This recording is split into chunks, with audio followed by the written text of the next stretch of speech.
Learn how to climb trees. 7th class English reading text. Many tigers roamed about in the thick forests in the Kumaon and Garhwal hills till the beginning of the 20th century. Jim Corbett was brought up in this region. He loved mountains, forests and animals. He was an excellent shooter. He killed many man-eaters and saved the lives of countless people. Kunwar Singh was the first to visit me the day I was given my first gun. I was 8 then. He came early, and I put the old double-barreled gun into his hands with great pride. He laid the gun aside and said to me, "You are no longer a boy, but a man, and with this good gun you can go anywhere you like in the jungles and never be afraid provided you learn how to climb trees." I'll now tell you a story to show how necessary it is for us, who shoot in the jungles, to know how to climb trees. Harsingh and I went to shoot one day last April. We started when the stars were paling. Since we found nothing to shoot, we started for home towards evening.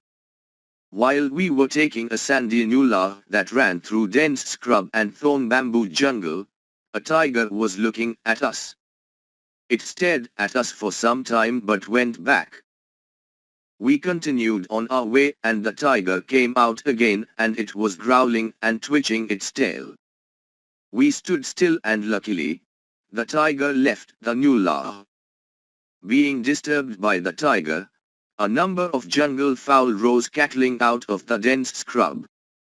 One of them alighted on a branch and Harsingh fired at it.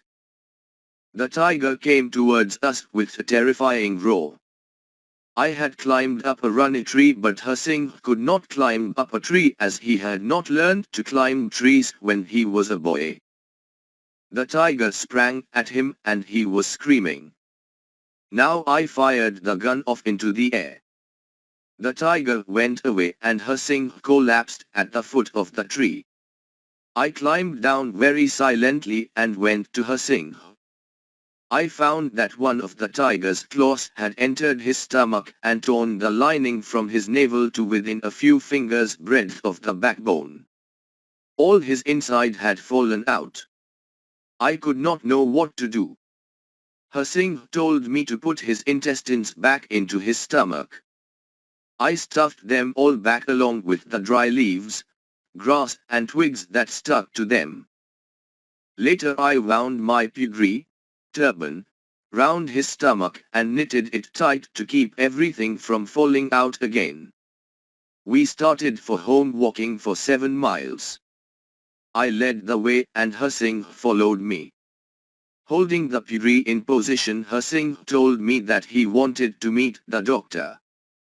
We walked for the extra 3 miles to the hospital. It was night and the hospital was closed. But the Dr. Babu who lived nearby was awake. He asked me to call Aldia, the tobacco seller. When I returned, the doctor had laid Harsingh on a string bed. Aldia held the lantern and I held the 2 pieces of flesh together. The doctor was very kind. He sewed up the hole in Harsingh's stomach. I offered him 2 rupees but he refused to take it. When we went home, the women folk were crying.